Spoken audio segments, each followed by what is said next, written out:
although all right, we're live. Give it a few seconds.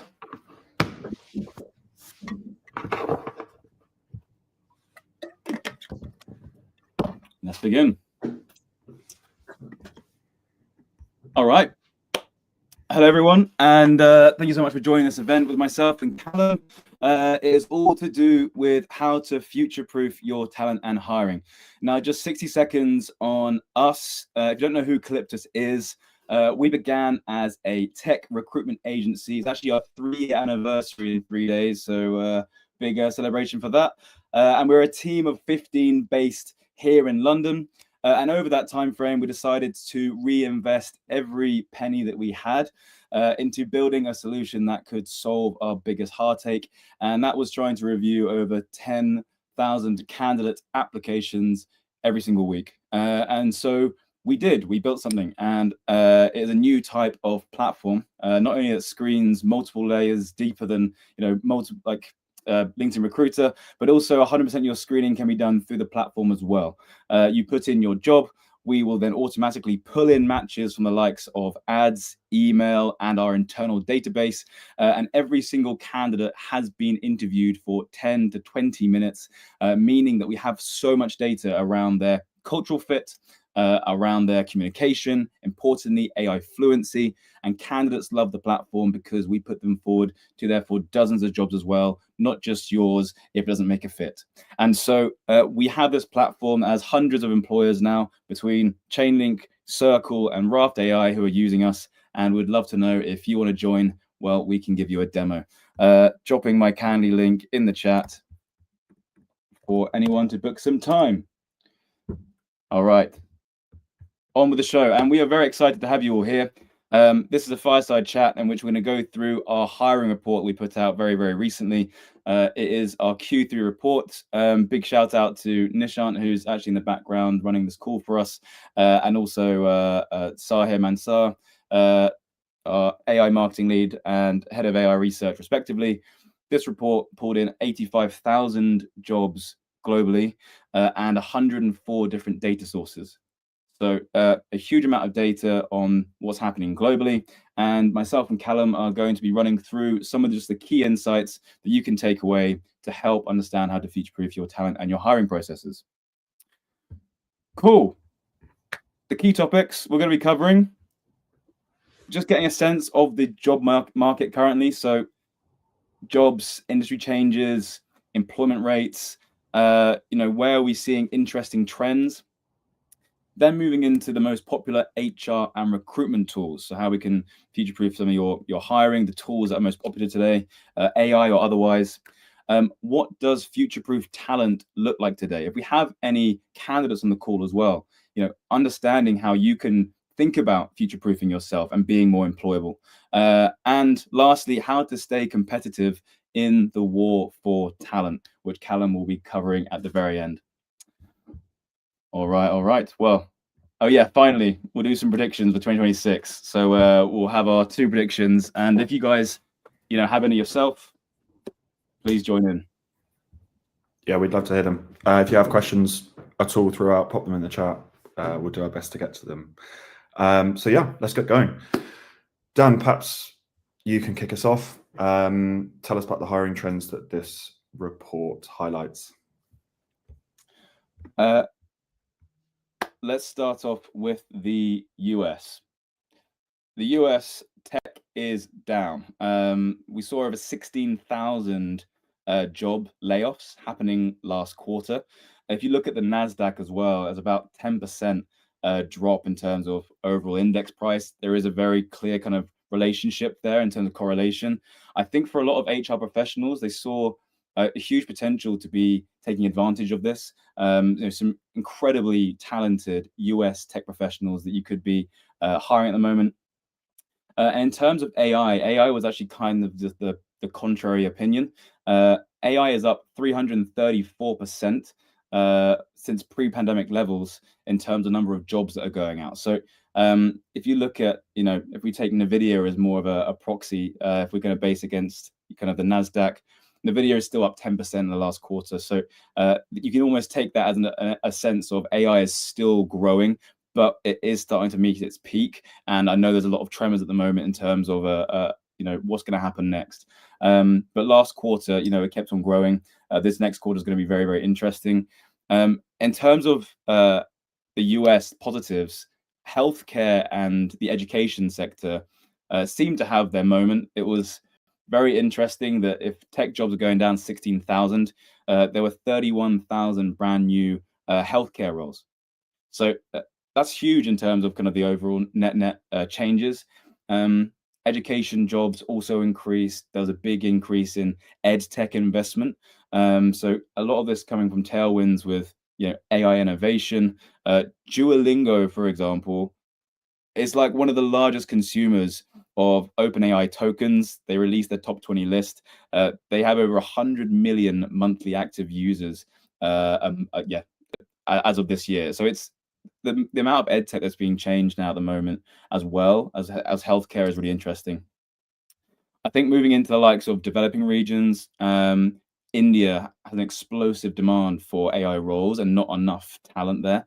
It's a 10-to-1 demand to supply ratio. So I think there's a huge amount of AI roles to increase. Weirdly, we haven't seen that personally. We put out an AI intern role, beginning of this week on Monday, and we got over 500 applications. I guess the difference is really knowing that is this candidate genuinely like knowing what they're doing versus the AI expert. But there's a huge demand regardless for these kinds of roles in India and LATAM. I think what we're seeing is with the drop in tech roles that have happened in America, you're seeing that in Latin America, that a lot of nearshore engineering and kind of contract roles have really increased. That kind of reshuffling of sourcing models. That's been very interesting. And then we have Europe, which has been pretty boring. It was pretty flat. Nothing really happened in terms of changes of employment rates. I guess one of the most interesting insights is the change of skills first hiring that we're seeing over formal qualifications. So this kind of breaking down of you have to go to the right uni. For example, when really if you learn the right tools and you are learning the right skills, that is becoming more important, a lot more important. And then finally is the EU AI Act, which is not great for some players, AI companies, but it's also fantastic for legal professionals. We saw an increase of 47% in terms of legal and compliance roles globally across Europe, which I thought was really interesting. And also just new breeds of kind of legal roles. So AI compliance officer, legal engineer, regulatory product manager, like data governance, loads of different breeds and strands of roles that have just started to emerge, all with this change in act and compliance. So I thought that was really interesting. And for employers, anyone listening in, and if you're in HR and using AI tools, really thinking, okay, what are our internal processes? What AI tools are we using or even building in our company? And knowing if they're high risk or not. You've got to know which ones are high risk because this stuff now matters if you're based in Europe. I would say that was probably I know that was a whistle-stop tour of basically a 60-page report, but I guess that was the rundown from a hiring trends perspective. Callum, I guess I've got to throw it over to you. Yes, sir. So I just want to talk a little bit about the most popular HR tech recruitment tools, ATS systems, and what a future-proof HR tech stack might look like. I think one thing's really clear from the data is that there's no single winner in the HR tech sphere. Certainly, some big names take chunky bits of market share, but almost half of the market is still termed other. So lots and lots of different players in there. Really, the question isn't which ATS wins, it's how you can build a modern tech stack around whatever you already have. So yeah, some of the big winners in terms of revenue share, at least Oracle, Workday, and then Greenhouse, Lever, Smart Recruiters, Bullhorn, SAP, all in the middle, and then yeah, a lot of others in the bucket, which is makes up about 50%. Looking at enterprise, the Fortune 500, for example, Workday and SAP are huge because they come as a part of a much broader human capital management suite. In the mid market, it's much more mixed. Greenhouse, Lever, Workday again. One that we're seeing more and more recently is Ashby. They use a lot of AI in their workflows. But I think the big change from now, maybe a year ago, is that AI is now table stakes. Most teams are starting to layer solutions on top of their ATS for the most painful parts of their own funnel. So for us, for example, sourcing and screening is by far the biggest challenge. We've used Juicebox in the past. We've recently started trialing LinkedIn Recruiter Plus, which allows us to search with natural language on LinkedIn. There's tons of tools out there now, and they are at least supposedly supposed to allow you to search deeper, to score better, and of course the aim here is to cut out or at least reduce down the number of first round screening interviews. For us as well, we're really keen to ensure that we focus our time on the candidates that we're interviewing. Like when we're speaking to them, we want to be paying full attention to them. So we're using tools like Granola, Fixer for automated note-taking, structured feedback, and to ensure consistency across interviewers internally. I think in general, the pattern that we see work best is, find a solid ATS for data hygiene and compliance, add some AI tools on top of that. For us, that's around sourcing, screening, interview quality, and stitch them all together. So what should we be using? Well, advice for the listeners is probably start with your problems, not vendors. First of all, either keep your ATS or find a new ATS, make that your single source of truth. By that, I mean clean data, good compliance, log everything. Step 2, pick one or two of the AI tools that solve your real pain. For us, that's sourcing in a tight market, or interview intelligence if you've got loads of stakeholders in a large business perhaps. And then step 3, make sure they all integrate and that someone somewhere owns the governance for that. So that could be bias testing or audit trails or clear rules on where AI can or can't make decisions. I guess that covers it. Yeah. Dan, back to you and what future-proof talent looks like right now. I was just going to say on some of the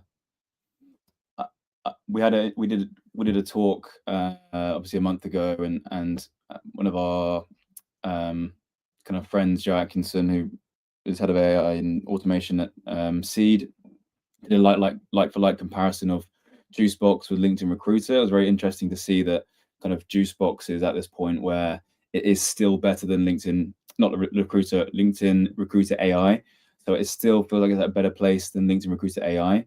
It's just at what point is LinkedIn Recruiter AI going to be kind of overtaking Juicebox, and whether they do get there is a very interesting one. And yeah, on kind of like Granola, it's now like my best friend. It sits in every single call for note taking and just general productivity. I've very much like enjoyed using that one. We have some comments. We've got Dan J, I think you're excited about Christmas. Correct. You also notice we're not US citizens, we're British, so we haven't got Thanksgiving to enjoy today. So yes, Christmas it is, I'm afraid. Dan Jones, can you tell me what the purpose of this link is? That is a simple question. This is for the future of hiring and the future of talent, and what that looks like for HR professionals, hiring managers, and employers.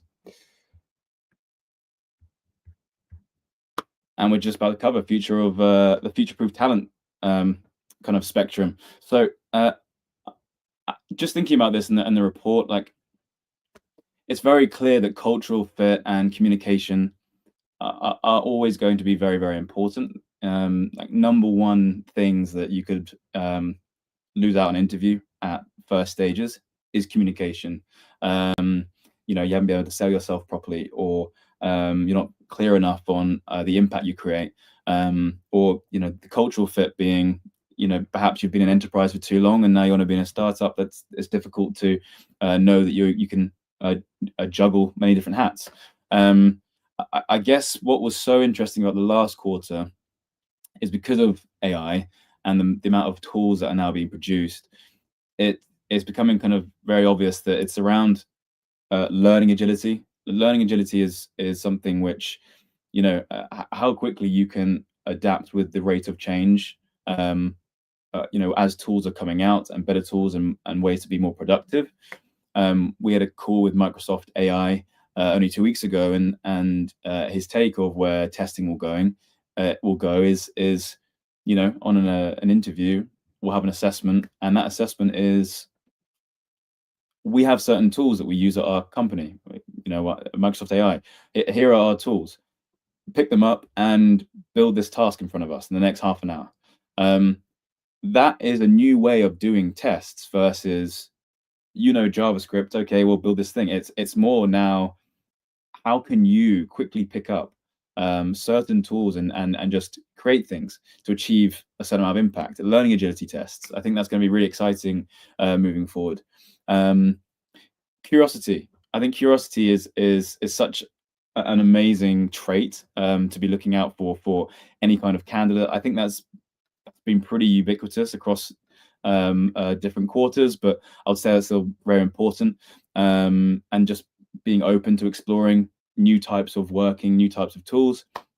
And again, like introspection, I think constantly being aware of your own mental models and how you produce things, because that's how you can then relay that to whether it's ChatGPT or others. Like, always reinventing how you're thinking. I think this idea of being a fluid and kind of adaptable candidate is really powerful as the last quarter. AI to replace designers? I just don't think so.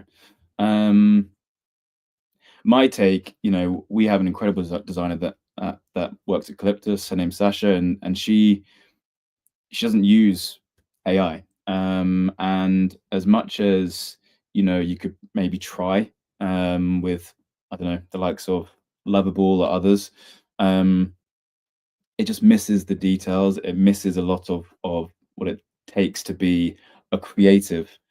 You know, if you haven't got the creative brain as a human, then, you know, perhaps you're not a great designer. But, you know, if you're just going to use AI, it doesn't have that forward thinking, you know, that brain that, you know, great designers have.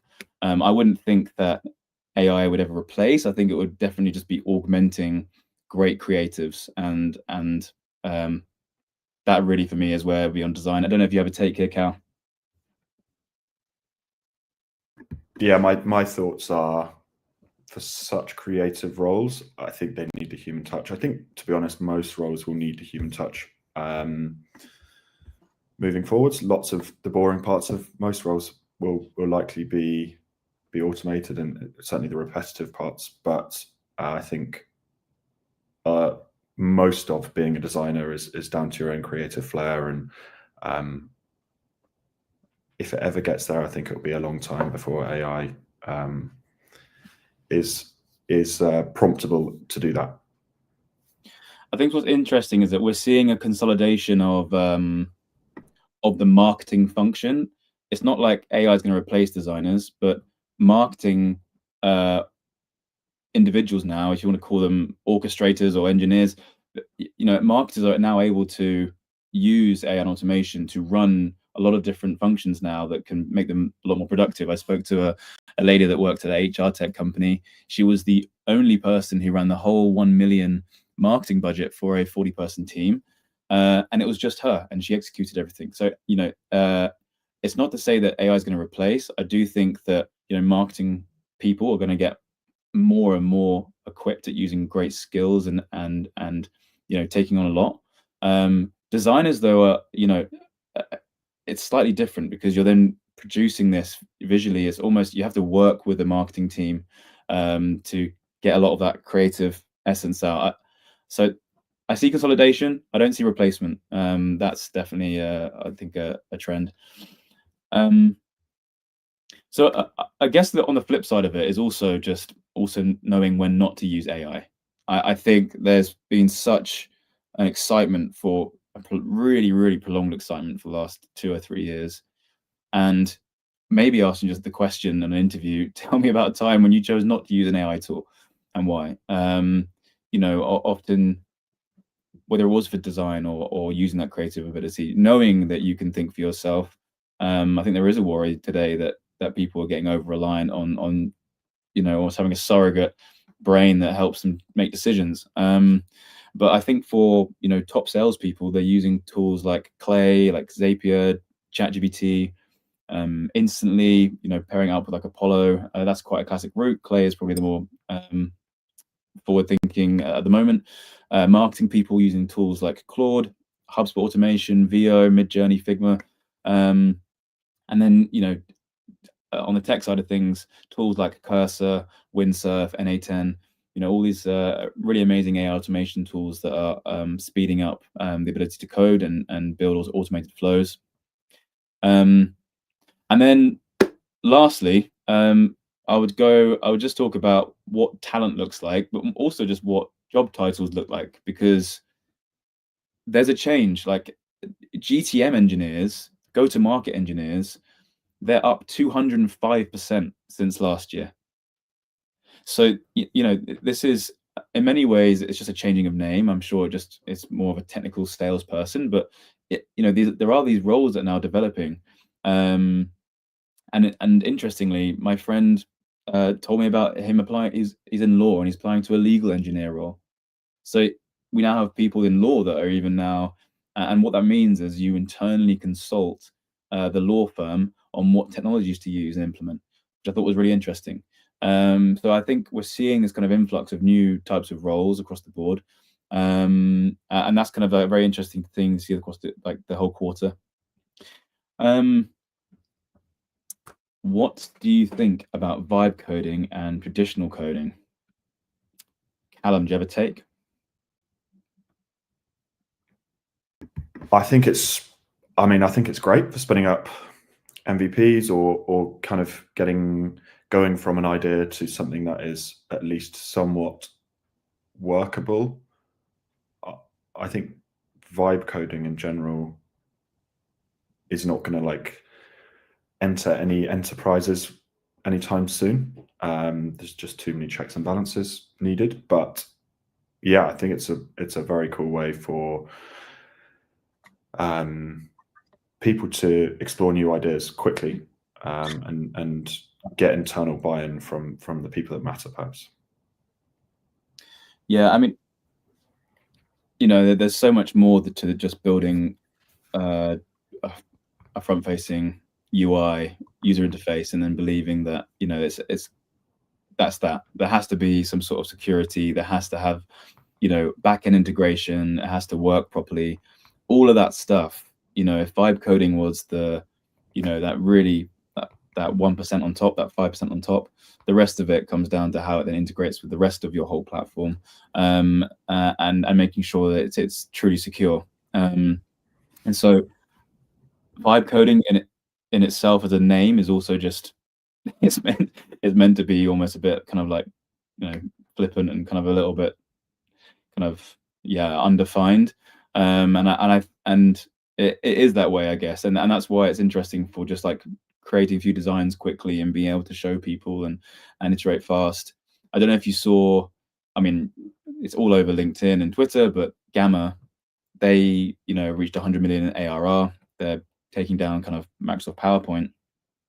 I don't know if you can sort of call it vibe coding, but they'd have an idea within a day. They had a huge design team that spin it up, an idea, and then they get it out to a customer that same day.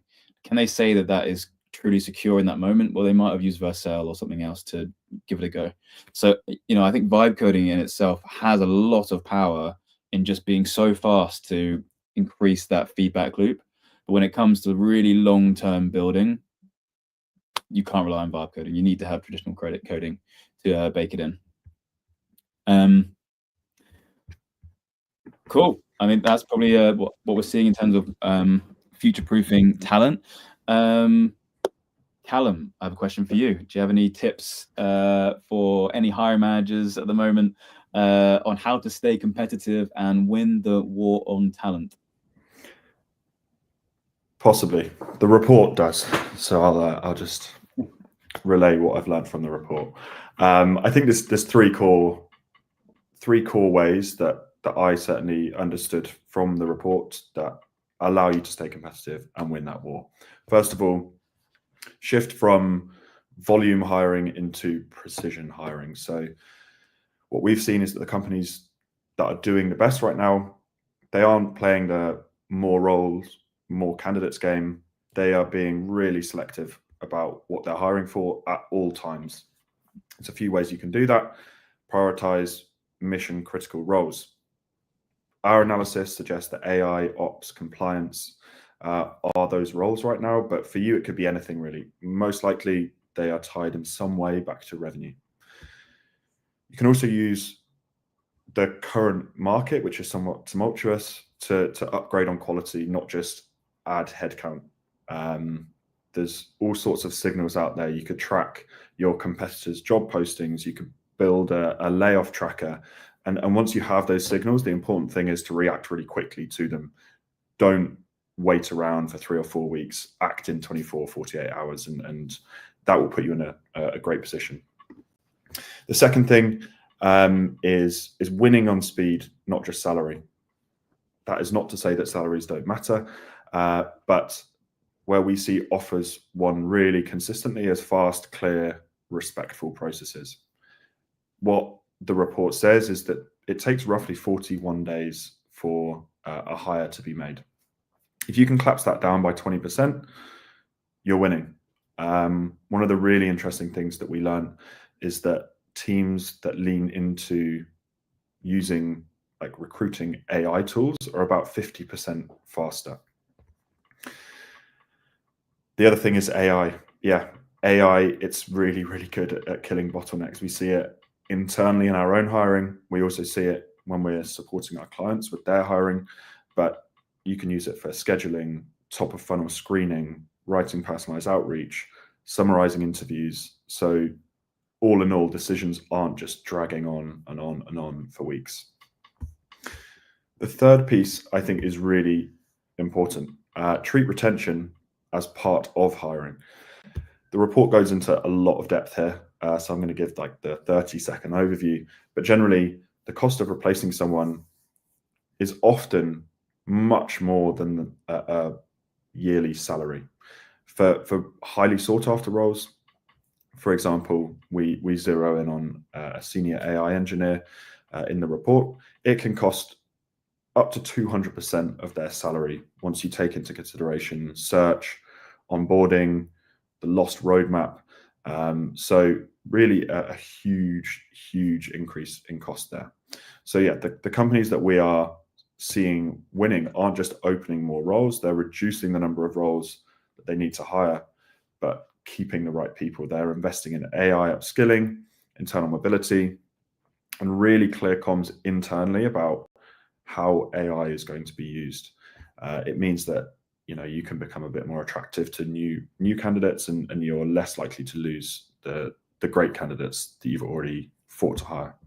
So recapping that, do 3 things. First of all, be surgical. Focus on roles that truly matter and don't just blanket hire. Secondly, move fast. Try and use AI to cut time to hire and keep humans in charge of the really important decisions.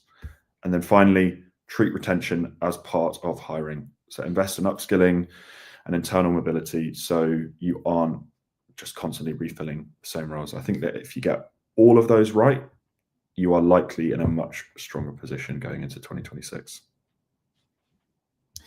Yeah, I think retention's a massive one, and really investing into your team, do they feel like they are learning new skills and tools is super important for especially for just keeping the best quality.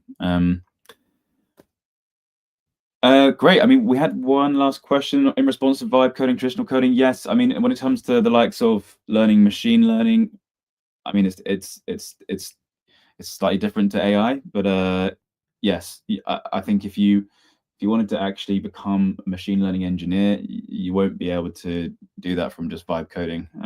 You know, you're going to have to start from the bottom and learn traditionally.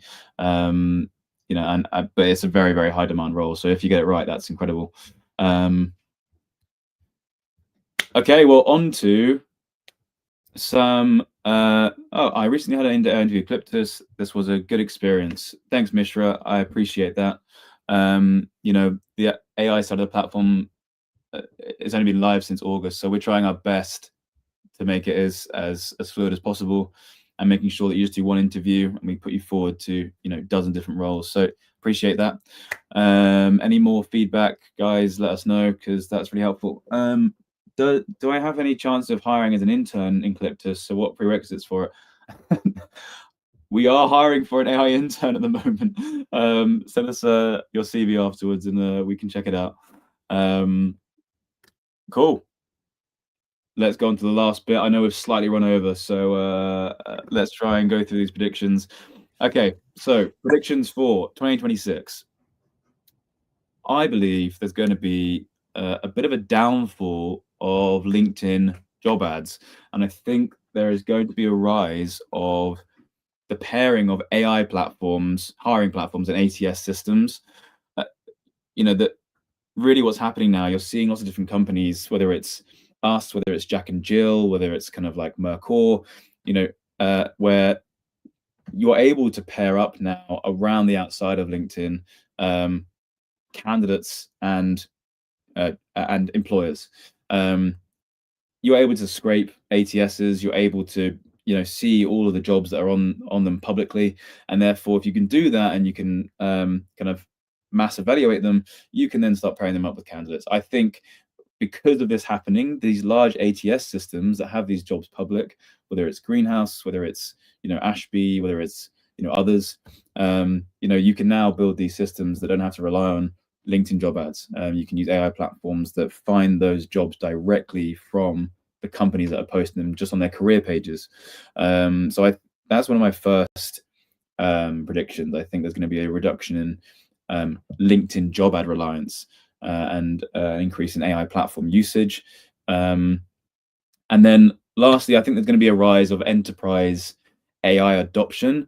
I think this year has been kind of the year of really enterprises genuinely trying it out. They found that like roughly 30 to 40% of companies or large employers that went to build with AI actually ended up changing their workflows. They actually went through with changing their workflows using AI and automation. But then only 7% of these organizations actually managed to roll out these tools to more than half of the workforce. Only 7% of these employers managed to roll out these AI and automation tools over half the workforce. So I feel like we've had this kind of nascent period, and next year enterprise AI is going to have a kind of a massive increase. The EU AI Act, I think, is going to be weirdly an accelerant, not a kind of deterrent of that, because it makes it a lot more secure and viable for these large companies. I'd say those are my two. How about you, Cam? Yeah, a couple from me too, and I think they tie quite nicely back into what I've already spoken about. I think AI augmented hiring is going to become very much the norm. We're definitely seeing a lot of employers experimenting with it right now. I think by the end of 2026, it will be very widely used, whether that's for sourcing, screening, interview notes. Really, it will just handle a lot of the stuff that just slows everyone down. Excuse me. I think the other is, again, like, retention will be pure acquisition. Specialized talent, you know, in AI, for example, in security, data, compliance. All this talent is getting increasingly expensive and in short supply. If losing someone and needing to find a new person can cost 2 times the amount of their salary, then the best companies out there are going to look inward. They're going to think a lot more carefully about internal mobility. They're going to, define career paths and focus heavily on upskilling their current employees with AI tools. The other thing there is being really honest about the impact AI is having on the business, and that clear comms with employees should make people feel less concerned or worried about their job being taken over by AI. And by the way, that's not to say that external hiring is going to go away at all. I just think it's going to sit on top of kind of a grow your own type strategy. Love it. Well, guys, thank you so much for joining. We, of course, have the full Future-Proof Employer Report that's completely free to download. If you go to our website at calyptus.co, I think people on LinkedIn can't actually see this when I post it, but if you go to just our website, calyptus.co, one, you can go to Employers, select Future-Proof Employers Report, download it. 2, if you'd like a demo of the platform and you're hiring, click Start Free Trial and we can have a chat. We'd love to show you. And 3, if you're a candidate, head to the candidate side and you can start doing AI interview and we can start putting you forward to jobs instantly.